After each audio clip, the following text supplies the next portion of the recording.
বাইদেৱে যেনেকৈ ক'লে যে মই ষ্টুডেণ্টক শিকোৱাৰ কাৰণেহে বেছি জানা হৈ গৈ আছোঁ, এটাই মেছেজ দিব বিচাৰিছে, ফৰ্মেলি বহুত মানুহে সেই মেছেজটো দিয়ে যে শিক্ষা বিলালে বাঢ়ে।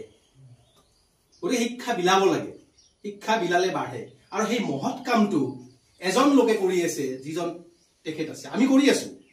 আমাক কোনোবাই সাজি দিছে, সেই সাজা ঘৰটোত আমি কৰি আছোঁ। বহুত মানুহৰ তাত কণ্ট্ৰিবিউশ্যন, মানে বহুত মানুহৰ তাত মূৰৰ ঘাম জড়িত হৈ আছে, বহুত পেলাই পেলাই সেই অনুষ্ঠানটো বনাইছে।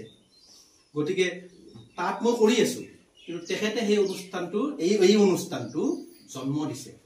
গতিকে এই চেগতে মই বজাৰত যদি লগ পাওঁ, ক'ৰবাত লগ পাওঁ, মোৰ কোৱাটো টান হয়, অকণমান লাজ লাগিব ন, যে আপুনি ইমান ধুনীয়া কাম কৰিছে, এই বহুত ডাঙৰ কাম দে, ধন্যবাদ দাদা, সমাজৰ কাৰণে বহুত ভাল কাম কৰিছে, পাৰিছে নক'ব, নোৱাৰি। কিন্তু এই মিটিংখনৰ জৰিয়তে মোক এটা সুবিধা দিয়া হ'ল, মানে ধনঞ্জয় দা আপুনি সঁচাকৈ খুব ধুনীয়া কাম কৰিছে, সমাজৰ কাৰণে কাম কৰিছে।